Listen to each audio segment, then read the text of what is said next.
નમસ્કાર દર્શક મિત્રો, નવજેન ન્યૂઝમાં આપનું સ્વાગત છે. હું છું ફૈઝાન. જૂનાગઢના વિસાવદર બેઠક પર પેટા ચૂંટણીને લઈને પડઘમ વાગી ચૂક્યા છે. આગામી 19 જૂનના રોજ મતદાન યોજાવાનું છે. તમામ રાજકીય પાર્ટીઓએ પોતાના ઉમેદવારોને મેદાનમાં ઉતાર્યા છે. વિસાવદર બેઠક એટલા માટે રોચક અને રસપ્રદ બની છે કેમ કે આમ આદમી પાર્ટી અહીંયાથી ગોપાલ ઇટાલિયાને પોતાના ઉમેદવાર તરીકે મેદાનમાં ઉતાર્યા છે, ત્યારે ભારતીય જનતા પાર્ટીએ ભાજપના જિલ્લા પ્રમુખ કિરીટ પટેલને મેદાનમાં ઉતાર્યા છે અને કોંગ્રેસે નીતિન રાણપરિયા ને મેદાનમાં ઉતાર્યા છે. ત્રણેય જે ઉમેદવારો છે તેમના વચ્ચે આ ખરાખરીનો જંગ માનવામાં આવી રહ્યો છે. ત્યારે વિસાવદરની જનતા શું માની રહી છે, શું અંડરકરન્ટ હાલ જોવા મળી રહ્યું છે વિસાવદરમાં, કેમ કે તમામ રાજકીય પાર્ટીના નેતાઓ હાલ જીતનો દાવો વ્યક્ત કરી રહ્યા છે, પરંતુ જે પરિસ્થિતિ છે, નેતાઓ પ્રચાર પ્રસાર કરી રહ્યા છે, ત્યારે આપણી સાથે આમ આદમી પાર્ટીના નેતા રાજુ કરપડા જોડાઈ ચૂક્યા છે, જે સતત વિસાવદરમાં સભાઓ કરી રહ્યા છે ગોપાલ ઇટાલિયાના સમર્થનમાં. કોંગ્રેસ અને આમ આદમી પાર્ટીના જે નેતાઓને નિવેદનો સામે આવી રહ્યા છે તેને લઈને પણ રાજનીતિ ગરમાઈ છે. તો આપણે સીધા રાજુભાઈ સાથે જ વાત કરીએ. રાજુભાઈ, સૌપ્રથમ તો નવજીવન ન્યૂઝમાં આપનું સ્વાગત છે. Thank you. રાજુભાઈ, ચૂંટણીને લઈને હવે ગણતરીના દિવસો બાકી રહ્યા છે. વિસાવદર સીટ અત્યારે હોટ સીટ માનવામાં આવી રહી છે. ગુજરાતની સ્ટાર પ્રચારકોની યાદી પણ બની ગઈ છે. તો સૌપ્રથમ તો જે રીતે હાલ પરિસ્થિતિ છે, કોંગ્રેસ અને આમ આદમી પાર્ટીના નેતાઓ જાહેર સભામાં જે એકબીજા ઉપર પ્રહાર કરી રહ્યા છે, તો એવું લાગી રહ્યું છે કે આ લડાઈ છે તે ભારતીય જનતા પાર્ટી સામે નહીં પરંતુ કોંગ્રેસ અને આમ આદમી પાર્ટી સામે થઈ હોય તેવી સ્થિતિનું નિર્માણ થયું છે. શું કહેશો પહેલા તો, કેમ કે થોડાક દિવસ અગાઉ તમારી પણ પ્રતિક્રિયા સામે આવી હતી આ મામલે, તમે આક્રોશ વ્યક્ત કર્યો તો કોંગ્રેસ નેતા સામે. ફૈઝાનભાઈ, પહેલી વાત તો નવજીવનના માધ્યમથી એ વાત કરીએ કે આ લડાઈ ભારતીય જનતા પાર્ટીના અહંકાર સામે, ખેડૂત વિરોધી સરકારની નીતિ સામે, આમ આદમી પાર્ટીના ઉમેદવાર ગોપાલભાઈ ઇટાલિયા અને આમ આદમી પાર્ટીની સાથે વિસાવદર વિધાનસભાના ખેડૂતો અહંકારી ભાજપની સામે આ ચૂંટણી લડી રહ્યા છે. વાત કરી કોંગ્રેસની. કોંગ્રેસે મારા દિલમાં પણ એના માટે ક્યારેય ગુસ્સો નહોતો, પરંતુ કોંગ્રેસે જે કમિટમેન્ટ ગઠબંધન કર્યા ત્યારે જે કમિટમેન્ટ આપ્યા, પેટા ચૂંટણીઓ જ્યાં જ્યાં થઈ ત્યાં ગઠબંધન પછી જે એકબીજાના પ્રદેશ નેતાઓના કમિટમેન્ટો હતા એ પ્રમાણે કમિટમેન્ટ આમ આદમી પાર્ટીએ નિભાવ્યું. કોંગ્રેસના ઉમેદવારો જ્યાં લડ્યા પેટા ચૂંટણીઓ ત્યાં આમ આદમી પાર્ટીના પ્રદેશના નેતાઓએ કોંગ્રેસની સ્લીપો વહેંચી છે શેરીઓ શેરીઓમાં, ઘર ઘર સુધી જઈને. વાત એ હતી કે વિસાવદર વિધાનસભાની ચૂંટણી આમ આદમી પાર્ટી લડશે ને એમાં કોંગ્રેસ મદદ કરશે, કોંગ્રેસ સામે ઉમેદવાર ઉભો નહીં રાખે. પરંતુ જે કોંગ્રેસે વિશ્વાસઘાત કર્યો ને ગદ્દારી કરી છે, આ વિશ્વાસઘાત ગુજરાતની જનતા સાથે છે. આ વિશ્વાસઘાત માત્ર વિસાવદર નહીં, આખા ગુજરાતના ભાજપની તાનાશાહીથી કંટાળેલા લોકોને આજે કોંગ્રેસ પરથી વિશ્વાસ ઉઠી ગયો છે. ઘણી વખત વાત સાંભળવા મળે કે આમ આદમી પાર્ટીએ ઉમેદવાર જાહેર કર્યો, અમને પૂછ્યું નહોતું. પહેલા આવું કારણ બતાવવામાં આવ્યું. અમે કહ્યું તમે ક્યાં ગેનીબેનની વાવ વિધાનસભા પર ઉમેદવાર પેટા ચૂંટણી જાહેર કર્યો, આમ આદમી પાર્ટીને કોઈ નેતાને પૂછવામાં નથી આવ્યું. અર્જુનભાઈ મોટવાડિયાની ખાલી પડેલી સીટ પર ઉમેદવાર જાહેર કર્યો, કોઈ આમ આદમી પાર્ટીના નેતાને પૂછવામાં નથી આવ્યું. જેટલી પણ જગ્યાએ પેટા ચૂંટણીઓ થઈ ત્યાં કોઈ આમ આદમી પાર્ટીના ઉમેદવારને પૂછવામાં નથી આવ્યું. પછી નવું કારણ લઈ આવ્યા. હરિયાણાની અંદર આમ આદમી પાર્ટીના કારણે અમે હાર્યા. તો હરિયાણાની અંદર આમ આદમી પાર્ટીએ માત્ર 4 સીટ માંગી હતી ફૈઝાનભાઈ. 4 સીટ આપવાની પણ કોંગ્રેસે ના પાડી. ત્યાં પણ હરિયાણાની લોકલ કોંગ્રેસ, ત્યાં પ્રદેશના હરિયાણાના નેતા જે ગુજરાતના નેતા છે એવા હરિયાણામાં હતા. અમુક અંશે જે રાહુલ ગાંધીજીએ કહ્યા છે એ નેતાઓ, તો એ પણ ઈચ્છતા હતા કે નહીં અમે લડી લઈશું, અમે લડી લઈશું. 4 સીટ આમ આદમી પાર્ટીને ન આપી ત્યાર પછી આમ આદમી પાર્ટીએ હરિયાણામાં ઉમેદવારો ઉતાર્યા. હવે દોષનો ટોપલો આપણે આમ આદમી પાર્ટી પર નાખીએ તો બિલકુલ વ્યાજબી નથી. એટલે સીધી વાત એ છે કે અલગ અલગ જુદા જુદા ગમે એટલા કારણો કોંગ્રેસ આપે, પણ વિસાવદર વિધાનસભામાં કોંગ્રેસે ઉમેદવાર ઉભો રાખીને વિસાવદરની જનતા સાથે અને ગુજરાતના લોકો સાથે, ભાજપની તાનાશાહીથી કંટાળેલા લોકો સાથે વિશ્વાસઘાત કોંગ્રેસે કર્યો છે.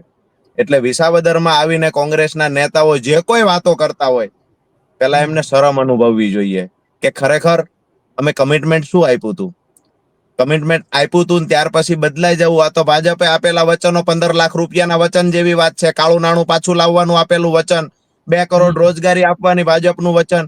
આ બધા વચનોમાંથી ભાજપ મોઢું ફેરવી જાય છે. દર ચૂંટણીએ નવા મુદ્દા લઈ આવે છે. આ વખતે કોંગ્રેસે ગદ્દારી કરી, કોંગ્રેસે આપેલું વચન તોડી નાખ્યું. અમારી વાત એ છે, કોંગ્રેસના અહીંના લોકલ નેતાઓ જે વિસાવદર વિધાનસભામાં કોંગ્રેસના કાર્યકર્તાઓ છે, આ કાર્યકર્તાઓએ ખુલ્લીને કોંગ્રેસને ના પાડી છે કે ભાઈ તમે ઉમેદવાર ઉભો નહીં રાખો. પણ પ્રદેશના અમુક નેતાઓને ઈચ્છા હતી કે અહીંયાથી ભાજપ જીતવું જોઈએ, આમ આદમી પાર્ટી ગોપાલ ઇટાલિયા ન જીતવા જોઈએ.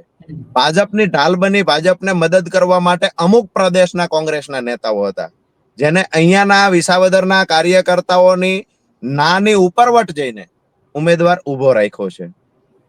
જે કાંઈ છે તે પણ વિસાવદરમાં આમ આદમી પાર્ટી અને ભાજપની લડાઈ છે. આમ આદમી પાર્ટીની સાથે ખેડૂતો અને વિસાવદરની જનતા, તમામ મતદારો આમ આદમી પાર્ટીની સાથે છે. સ્વયંભૂ ઉત્સાહ જોવા મળે છે. અહીંયા કોંગ્રેસની કોઈ ચર્ચા કરવાનું મને એટલા માટે ખાસ નથી દેખાતું કે કોંગ્રેસે જે ઉમેદવાર ઉભા રાખ્યા છે તેનો કોઈ પણ જાતનો આ વિસ્તારમાં પરિચય નથી. કોંગ્રેસના જે ઉમેદવાર છે એ કોઈ મજબૂતાઈથી આ વિસ્તારમાં ક્યારેય લડાઈ લડ્યા નથી. આ ભાજપની તાનાશાહી સામે મજબૂતાઈથી અવાજ ઉઠાવે કે પોતે બોલી શકે, તંત્ર સામે લડી શકે, સિસ્ટમ સામે લડી શકે એવું બિલકુલ દેખાતું નથી. એટલે એ વિષય પર લાંબી ચર્ચા ન કરવી જોઈએ. એટલા માટે મારી વાત પૂરી કરું કે એ વિષય ઉપર એટલે ચર્ચા ન કરવી જોઈએ કે ભાજપની બી ટીમ બનીને કામ કરવા આવ્યા છે, પણ અહીંયા કોંગ્રેસના કાર્યકર્તાઓ દિલથી આજે આમ આદમી પાર્ટીને મદદ કરવા તૈયાર છે ને ગોપાલ ઇટાલિયાને જીતાડી વિધાનસભામાં મોકલવા માટે આતુર છે. ગોપાલભાઈ, રાજુભાઈ માફ કરશો, જે રીતે આ ઘટનાક્રમ તમે જોયા, અત્યારે ઉમેદવારોએ ભારતીય જનતા પાર્ટીએ કિરીટ પટેલને મેદાનમાં ઉતાર્યા, કોંગ્રેસે નીતિન રાણપરિયાને મેદાનમાં ઉતાર્યા છે, અને આ બંને ઉમેદવારો છે સ્થાનિક ઉમેદવારો છે, ત્યાંની જે ભૂગોળની પરિસ્થિતિ છે એને જાણે છે. ગોપાલ ઇટાલિયાને લઈને એવી વાતો સામે આવી રહી છે કે ભાઈ ગોપાલ ઇટાલિયા આયાતી ઉમેદવાર છે, સુરતમાં એમના રહેવાનું છે અને સુરતથી અહીં વિસાવદર ચૂંટણી લડવા માટે આટલા દૂરથી આવી રહ્યા છે. તો લોકો કેવી રીતે સ્વીકાર કરશે? કેમ કે ત્યાંની સ્થાનિક જનતા માટે સ્થાનિક ઉમેદવારો આમ જોવા જઈએ તો મહત્વના મનાય કોઈ પણ જગ્યાએ. તો એવું તો શું કારણ હશે કે ગોપાલ ઇટાલિયાને લોકો પ્રેમ આપશે, લોકો એમને સાથ સહકાર આપશે? પ્રેમ છે ને એ વેચાતો નથી મળતો ફૈઝાનભાઈ. પ્રેમ છે એ સ્વયંભૂ દેખાય છે. આજે ગોપાલભાઈ જયારે કોઈ ગામડામાં જાય છે, કોઈ ગાડામાં બેસાડીને લઈ જાય છે, કોઈ ઢોલ નગારાથી હામૈયા કરે છે, કોઈ ઘોડી પર બેસાડીને લઈ જાય છે, કોઈ દીકરીઓના મારફત ચાંદલા કરાવીને ગોપાલભાઈને સ્વાગત કરે છે. મોટી સંખ્યામાં 1 પણ રૂપિયાનો ખર્ચ કર્યા વગર મોટી સંખ્યામાં 500 1000 લોકો ભેગા થાય છે. અમુક બૂથ એવા છે કે જ્યાં માત્ર 600 મત હોય તેમાંથી 200 લોકો ત્યાં સભામાં મીટિંગમાં હાજર હોય છે. બૂથ મીટિંગની અંદર માત્ર 10-15 જણા અપેક્ષિત હોય છે. બૂથ મીટિંગમાં 80 થી 100 જણા હાજર હોય છે. એટલે ગોપાલભાઈને અહીંયાના લોકોએ ખૂબ પ્રેમ આપ્યો છે અને અહીંના લોકોએ આપેલો પ્રેમ ગોપાલભાઈએ વિશ્વાસ આપ્યો છે કે અહીંયા લોકોએ જે કાંઈ પ્રેમ આપ્યો છે એ લોકોને ક્યારેય અફસોસ નહીં થાય. આપે જે વાત કરી કે આયાતી ઉમેદવાર, કોંગ્રેસમાંથી આવેલા ઉમેદવાર મૂળ અહીંના વતની નથી, એ પણ ઢાંકના છે. નંબર 2, ભાજપમાંથી આવેલા ઉમેદવાર મૂળ અહીંના વતની નથી, એ પણ તાલાલાના છે. નંબર 3, કે આવે તું ઉમેદવાર કોઈ એવું કહેતું આજે ગોપાલભાઈ અહીંનું ચૂંટણી કાર્ડ બનાવીને કે હું અહીંનો છું, એના જેવી કોંગ્રેસ ભાજપના ઉમેદવારની વાત છે. એટલે આયાતી ઉમેદવારનો વિષય અહીંયા પૂરો થઈ ગયો છે. એટલા માટે કે કોઈ પણ ઉમેદવાર કોંગ્રેસના ભાજપના પણ અહીંના સ્થાનિક ઉમેદવાર નથી, એ પણ આયાતી છે. અહીંયા રહેવા આવી ગયા 5-15 વર્ષ 10 વર્ષમાં એટલે અહીંના સ્થાનિક થઈ ગયા એવો વિષય નથી. વાત એ છે કે જો સ્થાનિકની જ વાત હોય તો નરેન્દ્રભાઈ મોદી પણ ક્યાં વારાણસીના હતા? સ્થાનિકની જ વાત હોય પરસોત્તમભાઈ રૂપાલા બાજુમાં રાજકોટમાં લડ્યા, ક્યાં સ્થાનિક હતા? ગુજરાતની અંદર 40 થી વધારે ધારાસભ્યો ભાજપના આયાતી છે. કેમ ભાઈ પ્રશ્ન થતો નથી? વિષય એ છે ગોપાલ ઇટાલિયા આખા ગુજરાતના ખેડૂતો, યુવાનો, મહિલાઓ, વિદ્યાર્થીઓ માટે લડે છે. આખા ગુજરાતની તમામ વિધાનસભા ગોપાલ ઇટાલિયાનો પરિવાર છે. આખા ગુજરાતની તમામ વિધાનસભાઓ ગોપાલ ઇટાલિયાને પોતાની લાગે છે અને દરેક વિધાનસભાના મતદારોને ગોપાલ ઇટાલિયા પોતાનો લાગે છે. એટલે ગોપાલ ઇટાલિયાને માટે ગુજરાત દરેક જગ્યાએ કોઈ પણ વિધાનસભા હોય, ગુજરાત એટલે સ્થાનિક કોઈ પણ વિધાનસભામાં સ્થાનિક ઉમેદવાર તરીકે ગણો તો ગોપાલ ઇટાલિયા દરેક જગ્યાએ સ્થાનિક છે. રાજુભાઈ, તમે પોતે પ્રચાર કરી રહ્યા છો, એવા તો વિસાવદરના કયા મુદ્દાઓ છે જે લોકો સુધી આમ આદમી પાર્ટી લઈ જઈ રહી છે? કઈ બાબતો છે ત્યાંને લોકોની શું સમસ્યાઓ તમે મળી રહ્યા છો તો સામે આવી રહી છે ને લોકો વિશ્વાસ મૂકે? ખાસ કરીને વિસાવદરમાં જે ચૂંટણી અવારનવાર થાય છે તો એક આત્મવિશ્વાસ પણ લોકોનો તૂટતો હોય છે કે ભાઈ 5 વર્ષ પણ તેમનો જે ઉમેદવાર છે તે ઊભો નથી રહેતો. તો એવી તો શું ગેરંટી છે કે ગોપાલ ઇટાલિયા તેમની જે ટર્મ છે એ પૂરી કરશે ને તેઓ ક્યારેક ભારતીય જનતા પાર્ટીમાં નહીં જોડાય કે અન્ય પક્ષમાં નહીં જાય? એવું તો શું વિશ્વાસ તમે વિસાવદરની જનતાને અપાવવા માંગશો આ પ્લેટફોર્મથી? એક મહત્વની વાત, આપની જે પ્રશ્ન પૂછ્યો એ પણ ખૂબ મહત્વનો છે. પહેલી વાત તો એ છે કયા મુદ્દા લઈને અને તમે જશો, કયા મુદ્દાને લઈને તમે લોકોના મત મેળવી શકશો. આજે વિસાવદરની જનતા શેનાથી પીડાય છે? એક તો 10 વર્ષની અંદર આ ચોથી વખત વિધાનસભાની ચૂંટણી આવી છે. 10 વર્ષની અંદર કોના પાપે આવી છે? તો ભારતીય જનતા પાર્ટીના પાપે આવી છે. જ્યારે મતદારોએ ભાજપને ન સ્વીકાર્યા અને જેને પણ વિધાનસભામાં મોકલ્યા ચૂંટીને, એ ધારાસભ્યને એનકેન પ્રકારે ખરીદવાનું કામ ભાજપે કર્યું. એટલે દર વખતે ચૂંટણી આવી. ત્રણ વખત આ પ્રકારે ભાજપે અહીંથી ચૂંટાયેલા ધારાસભ્યોને ખરીદી લીધા. આ વખતે વિસાવદરના લોકોએ મન બનાવી લીધું કે આ વખતે ખરીદ વેચાણ પર કાયમી પૂર્ણ વિરામ લાગી જાય એવો ઉમેદવાર આમ આદમી પાર્ટીએ આપ્યો છે. ન કોઈથી ડરે, ન કોઈથી ઝૂકે, ક્યારેય કોઈનાથી ખરીદી ન હકાય એવો મજબૂત વ્યક્તિ મળ્યો છે. તો જંગી બહુમતીથી ગોપાલ ઇટાલિયાને જીતાડી અને આખા ગુજરાતમાં ખરીદ વેચાણની જે રાજનીતિ હાલે છે ને એના ઉપર કાયમી ધોરણે પૂર્ણ વિરામ મારી દેવું છે. આ લડાઈ આ વખત વિસાવદર વિધાનસભામાં થવાની. બીજી વાત આપે કરી છે કે મુદ્દાઓ કયા લઈને જશો, તો અહીંના લોકો જે છે એ ખાસ કરી અને ખેડૂતથી પ્રભાવિત આખી વિધાનસભા છે. સરકારની કૃષિ વિરોધી નીતિના કારણે માત્ર વિસાવદર નહીં, ગુજરાતભરના ખેડૂતો દુખી છે. દિવસે દિવસે ખેડૂત દેવાદાર બનતો જાય છે. વિસાવદરમાંથી તો એક મસાલ નીકળવાની, વિસાવદરમાંથી તો એક શરૂઆત થવાની છે.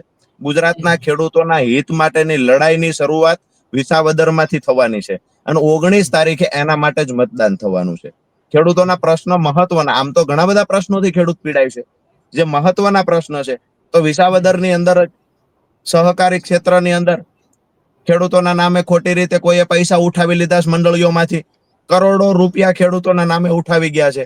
આવનાર સમયમાં ગોપાલ ઇટાલિયા ધારાસભ્ય બન્યા પછી 1-1 રૂપિયાનો હિસાબ કરવામાં આવશે. નંબર 2, અહીંયા 28 જેટલા ગામ ઇકો સેન્સિટિવ ઝોનના કારણે પ્રભાવિત છે. આમ આદમી પાર્ટીના પ્રવીણ ગોપાલભાઈ સહિતના નેતાઓ લડ્યા, જેના કારણે હાલ આ ઇકો સેન્સિટિવ ઝોનનો નિર્ણય હાલ હોલ્ટ ઉપર છે. પણ આવનાર સમયમાં લાગુ ન થાય એના માટે ગોપાલ ઇટાલિયા રોડથી લઈને ગાંધીનગર સુધીની તમામ લડાઈઓ ધારાસભ્ય બન્યા પછી પણ લડશે. ઇકો ઝોન અહીંયા લાગુ ગોપાલભાઈ નહીં થવા દે, એના માટે કોઈ પણ લડાઈ લડવી પડે, કોઈ પણ લેવલ સુધીની લડાઈ લડવી પડે, ગોપાલભાઈ ઇટાલિયા તમામ પ્રયત્નો કરીને લડાઈ લડશે. સૌથી મહત્વની વાત છે કે જ્યારે કમોસમી વરસાદ પડતો હોય છે કે અતિવૃષ્ટિ થાય તો માત્ર વિસાવદર નહીં, વિસાવદરના ધારાસભ્ય ગોપાલભાઈ હશે પણ વિસાવદરની સાથે સૌરાષ્ટ્રના ખેડૂતો માટે પણ લડશે. આજે પાક નુકસાન થયું છે કમોસમી વરસાદના કારણે, એક પણ ભાજપના 160 માંથી એક પણ ધારાસભ્ય બહાર નથી આવ્યા. અમારા ધારાસભ્યો લડે છે. ગોપાલ ઇટાલિયા એક ખેડૂતનો દીકરો છે, સામાન્ય પરિવારમાંથી આવે છે, ખેતી કરી છે અને જોયું છે. ગોપાલ ઇટાલિયા મજબૂતાઈથી ખેડૂતોના મુદ્દે તમામ મોરચે લડશે. પછી વિદ્યાર્થીઓની વાત હશે તો ભલે, યુવાનોની વાત હશે, બેરોજગાર યુવાનોની, મહિલાઓની વાત હોય. આ વિસ્તારની અંદર રોડ રસ્તાઓ ખૂબ તૂટેલા છે. આ વિસ્તારની અંદર કોઈ સારી જીઆઈડીસી નથી. યુવાનો બેરોજગાર છે, જેના કારણે અહીંયાથી સુરત અને અમદાવાદ, અહીંયા માતા પિતા અહીંયા રહેતા હોય, પરિવારથી છૂટા પડીને સુરત અમદાવાદ જવું પડે છે. આ તમામ વિષયને લઈને સ્થાનિક પ્રશ્નો ઘણા છે. આ પ્રશ્નોને લઈ અને જે ભાજપ 30 વર્ષના શાસન અહીંયા હોવા છતાં, ગુજરાતમાં સરકાર 30 વર્ષથી છે, તેમ છતાં વિસાવદર વિધાનસભાના પ્રશ્નોનું નિરાકરણ આવ્યું નથી. ગોપાલભાઈ ઇટાલિયા અહીંથી ચૂંટાઈને જશે તો કેશુબાપા સપનાને પૂરા કરવાના પ્રયત્નો કરશે. રાજુભાઈ, બીજી આ તમે આટલી જગ્યાઓ ફરી રહ્યા છો તો કેટલી લીડ નક્કી કરવામાં આવી છે ગોપાલ ઇટાલિયાની? શું લાગી રહ્યું છે? કેટલા લીડથી તેઓ નીકળી શકે છે? કેમ કે કોંગ્રેસ છે, ભારતીય જનતા પાર્ટી અને આમ આદમી પાર્ટી વચ્ચે નો ડાઉટ ખરાખરીનો જંગ છે, પરંતુ કોંગ્રેસ મત કાપી શકે છે આમ આદમી પાર્ટીના, તેવું મનાઈ પણ રહ્યું છે રાજકીય ક્ષેત્રે. તો લીડ વીડ કઈ નક્કી કરવામાં આવી છે? કેટલા મતો મળી શકે છે અને શું ગણિત ત્યાં બની શકે છે? લીડ બાબતે અહંકાર, અભિમાન કોઈ પણ રાજકીય પાર્ટીને ન હોવો જોઈએ. અમે વિસાવદરના લોકો પર વિશ્વાસ રાખીએ છીએ અને વિસાવદરના લોકો જે સ્વયંભૂ અમને કહે છે એ મુજબ વિસાવદરની જનતાનો અવાજ છે કે 30,000+ ની લીડ થી ગોપાલ ઇટાલિયા વિસાવદર વિધાનસભા જીતશે. આ આંકડો વિસાવદરના મતદારોનો છે. અને દરેક જગ્યાએ અમે જયારે ફરીએ છીએ ત્યારે સ્વયંભૂ ઉત્સાહ સાથે લોકો અમારી સાથે જોડાય છે. સ્વયંભૂ ઉત્સાહ સાથે અમારો ઉત્સાહ વધારવાના પ્રયત્ન લોકો કરે છે. એટલે આ વિસ્તારની અંદર, અને આપે જે કહ્યું, તો ખાસ કરીને વિસાવદર વિધાનસભા એક એવી વિધાનસભા છે જેને ભારતીય જનતા પાર્ટીની સામે તો વોટિંગ કર્યું છે હંમેશા. કરોડો રૂપિયા અહીંયા કોઈએ ખર્ચ્યા હોય તો પણ અહીંયા વિસાવદરના લોકોને ખરીદવામાં સફળ નથી થયા. લોકો પ્રોગ્રામમાં જોવા મળે, લોકો એમની સાથે જોવા મળે, કૃત્રિમ રેલીઓ કોઈ કરે તો એમાં લોકો જોવા મળે, પણ મત આપવાનો થાય ત્યારે ભાજપની વિરુદ્ધમાં જ આ વિસ્તારના લોકોએ મત આપ્યા છે. 2014માં 12,000 મતનું ક્રોસ વોટિંગ પણ વિસાવદર વિધાનસભામાં, ઐતિહાસિક ક્રોસ વોટિંગ ગુજરાતના ઇતિહાસમાં ક્યારેય ઘટના નહીં ઘટી હોય કે 2014માં લોકસભામાં ઉપર મત આપ્યો પણ વિધાનસભામાં તો ભાજપની વિરુદ્ધમાં મતદાન કર્યું. આવા 12,000 મત, અને એ પણ એક પૂર્વ મુખ્યમંત્રીના દીકરાને હરાવવા માટે. એટલે વિસાવદરની જનતા છે એ ખૂબ સુફિયાણી છે, ખૂબ હોશિયાર જનતા છે. અને વિસાવદરના લોકોને પહેલેથી એક મિજાજ છે કે લડાયક માણસને પસંદ કરે છે. અને લડાયક માણસ ગોપાલ ઇટાલિયાથી મજબૂત બીજો કોઈ ના હોઈ શકે. રાજુભાઈ, 2007 થી આમ જોવા જઈએ તો વિસાવદરમાં સત્તા પક્ષ છે તેના ક્યારે ધારાસભ્ય નથી બન્યા. તો જનતાનો મિજાજ પણ સમયગાળા દરમિયાન બદલાતો હોય છે. જો કે આમ આદમી પાર્ટીના ઉમેદવાર ભૂપત ભાયાણી ઉપર એમણે વિશ્વાસ મૂક્યો હતો, પણ એ વિશ્વાસ ક્યાંક ને ક્યાંક તૂટ્યો છે. એવું પણ લાગતું હતું કે ભૂપત ભાયાણીને ટિકિટ આપવામાં આવશે ને તેમની સાથે ટિકિટ બાબતે જે આ પરિસ્થિતિ જોઈ, જે નામ જાહેર થયા, નામ ડિક્લેર થયા, તેમાં ભૂપત ભાયાણીનું નામ જોવા ના મળ્યું. હર્ષદ રીબડિયાને સાઇડલાઇન કરી દેવામાં આવ્યા છે. તો આ બધું કઈ રીતે જોઈ રહ્યા છો? કેમ કે ધારાસભ્ય તરીકે ભૂપત ભાયાણી આમ આદમી પાર્ટીમાં રહ્યા હતા, તેમણે ફરજ પણ બજાવી, 1.5 વર્ષ સુધી કામગીરી કરી, અને પછી અચાનક હવે તેઓ ભાજપના નેતા બનીને બેઠા છે. અને ભાજપમાં તેઓ ભૂતકાળમાંથી આમ આદમી પાર્ટીમાં આયા હતા ધારાસભ્ય બનીને, ચૂંટીને, ને પછી એક વખતે જે પરિસ્થિતિ થઈ હવે તેમને ટિકિટ નથી મળી. ફૈજાનભાઈ, પહેલેથી ભૂપતભાઈ તો લાઈનમાં બેઠા હતા. ભૂપતભાઈને ટિકિટ નહોતી મળવાની, એ નક્કી હતું.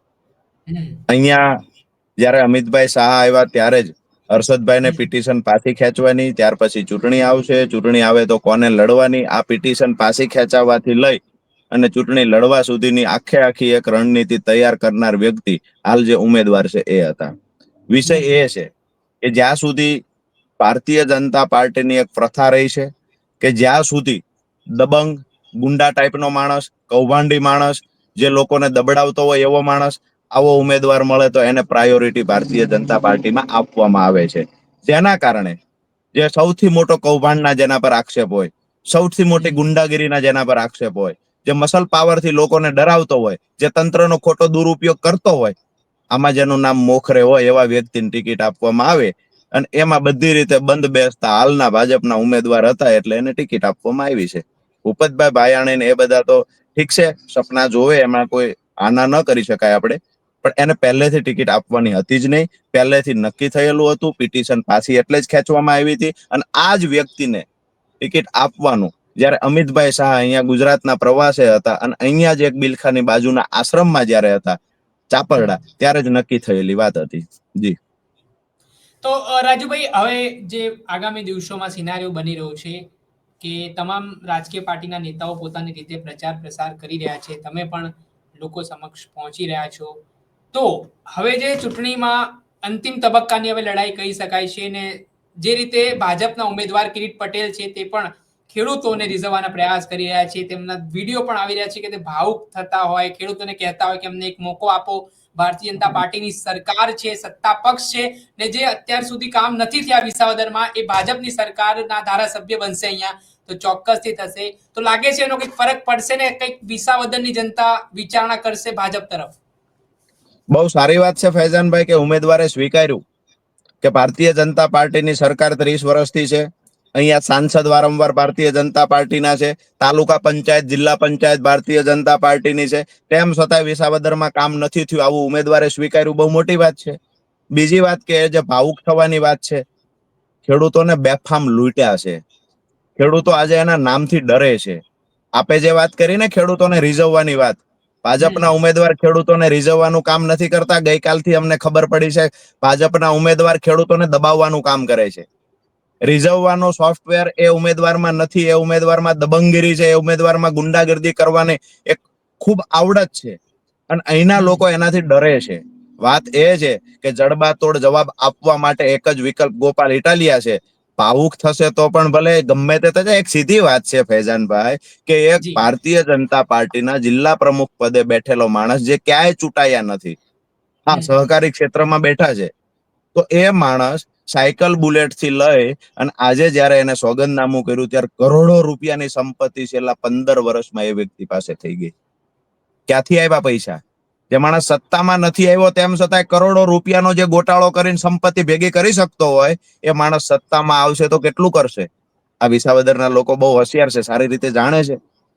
મહત્વની વાત એ છે કે એફિડેવિટ બંને ઉમેદવારોએ એફિડેવિટ કર્યું છે. એક પાસે કાંઈ હતું નહીં, કરોડો રૂપિયાની સંપત્તિ ભેગી કરી લીધી, છતાં એમ કહે છે કે હું સેવા માટે આવું છું.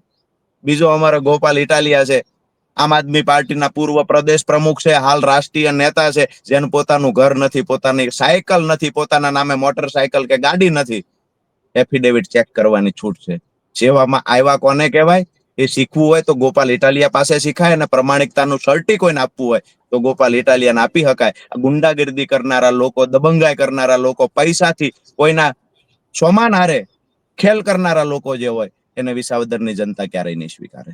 અચ્છા રાજુભાઈ, મારો છેલ્લો પ્રશ્ન કે આગામી દિવસોમાં હવે ચૂંટણીમાં મુખ્યમંત્રી ભૂપેન્દ્ર પટેલ પણ વિસાવદર આવવાના છે, ગૃહમંત્રી હર્ષ સંઘવી પણ આવવાના છે, દિગ્ગજ નેતાઓની ફોજ ઉતરવાની છે એવી વાત જાણવા મળી છે ને આજે સ્ટાર પ્રચારકોની લિસ્ટ પણ જાહેર થઈ છે.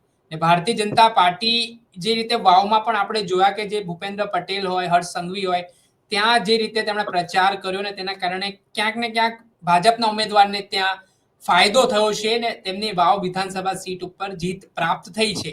તો હવે વિસાવદરમાં પણ આગામી દિવસોમાં એડી ચોટીનો જોર આ નેતાઓ લગાવી દેશે. તો આમ આદમી પાર્ટી કેટલી તૈયાર છે આ નેતાઓનો સામનો કરવા, મુકાબલો કરવા? અમને જે એના લોકોનો પ્રેમ મળે છે, અમારી ફોજ, અમારા નેતા, અમારા લીડર બધા અહીંના મતદારો છે, અહીંના ખેડૂતો છે. મુખ્યમંત્રી આવે, પ્રધાનમંત્રી આવે, ગૃહ રાજ્યમંત્રી આવે, ગમે એને આવવું હોય ભારતીય જનતા પાર્ટીનો પ્રચાર કરવા માટે, જે નેતાઓને આવવું હોય આવી શકે છે. વિસાવદરની જનતા આ વખતે સ્વાભિમાનની લડાઈ લડે છે. વિસાવદરના ખેડૂતો આ વખતે સ્વાભિમાનની લડાઈ લડે છે. ગમે તે નેતાઓ ભાજપના આવશે, કરોડો રૂપિયાનો ખર્ચ કરશે, પોતાનું અસ્તિત્વ બચાવવા માટેની ભાજપની આ લડાઈ છે. વાત એ છે કે માત્ર એક ધારાસભ્ય જીતશે કે હારશે એનાથી શું ફેર પડે, પણ ફેર ભાજપને એટલો પડે છે, જો ગોપાલ ઇટાલિયા જીતી જાય તો 2027માં ભાજપની સરકાર ન બને. આ સારી રીતે ભાજપ જાણે છે, એટલા માટે થઈ તનતોડ મહેનત કરી, કરોડોનો ખર્ચો કરી અને ગમે એવડી ખરાબ રાજનીતિ પણ કરવાની થાય, લોકશાહીની વિરુદ્ધમાં જઈને લડવાનું થાય, તો પણ ભારતીય જનતા પાર્ટી વિસાવદરમાં પૂરતા પ્રયત્ન કરશે અને સામે અમારા ખેડૂતોની ફોજ તૈયાર છે. તમામ મોરચે ભારતીય જનતા પાર્ટીને જવાબ આપવા 19 તારીખે કમર કસી લીધી છે. ચોક્કસથી ખૂબ ખૂબ આભાર, તમે અમને આટલો સમય આપ્યો, ચર્ચા કરી. આ હતા આમ આદમી પાર્ટીના નેતા રાજુ કરપડા, જેઓ ખેડૂતો મુદ્દે હર હંમેશ લડત આપતા હોય છે ને તેમણે ચર્ચા કરી છે, વિશ્વાસ વ્યક્ત કર્યો છે કે આમ આદમી પાર્ટીના જે ઉમેદવાર છે ગોપાલ ઇટાલિયા, તે આગામી સમયમાં 30,000ની આસપાસ લીડથી જીતવાના છે તેવો તેમણે વિશ્વાસ વ્યક્ત કર્યો છે, દાવો કર્યો છે. સાથે આગામી દિવસોમાં ભારતીય જનતા પાર્ટીના કોઈ પણ નેતાઓ આવે, જે મુખ્યમંત્રી હોય, ગૃહમંત્રી હોય, તમામે તમામ, પરંતુ સામે વિસાવદરની જનતા આ મતદાન છે, આ ચૂંટણી છે તે લડી રહી છે, તે પ્રકારની વાત તેઓ કરી રહ્યા છે. ખૂબ જ મહત્વની વાત છે. રાજકીય પાર્ટીઓ અડી ચોટીનો જોર લગાવતી દેખાઈ રહી છે ને ભારતીય જનતા પાર્ટી માટે ખૂબ મહત્વની સીટ માનવામાં આવી રહી છે વિસાવદર, ને બીજી તરફ આમ આદમી પાર્ટી માટે પણ આ સીટ એટલા માટે મહત્વની છે કેમ કે તેમણે આ સીટ ગુમાવી છે. 2022ની વિધાનસભાની ચૂંટણીમાં ભૂપત ભાયાણી ત્યાંથી ચૂંટણી લડ્યા હતા, જીત્યા હતા, અને ત્યારથી આમ આદમી પાર્ટી પાસે આ સીટ આવી હતી, પરંતુ ભૂપત ભાયાણીએ જે રાજીનામું આપી દીધું હતું તેના કારણે આ સીટ ખાલી પડી હતી. હવે એ સીટ અંકે કરવા માટે ને ગોપાલ ઇટાલિયા ખાસ મહત્વનો જે ચહેરો છે આ સીટ ઉપર, તે બાબતના સંદર્ભમાં જ ગોપાલ ઇટાલિયાને કેવી રીતે હરાવવા તે માટે ભારતીય જનતા પાર્ટી છે તે રણનીતિ કરતી હોય તેવું પણ આપ નેતા કહી રહ્યા છે. દર્શક મિત્રો, આવા જ નવા વિડીયો સાથે આપને માહિતગાર કરતા રહીશું, એટલે નવજીવન ન્યૂઝની ચેનલને આપ લાઈક કરી લો, સબસ્ક્રાઇબ કરી લો અને શેર કરવાનું ભૂલતા નહીં.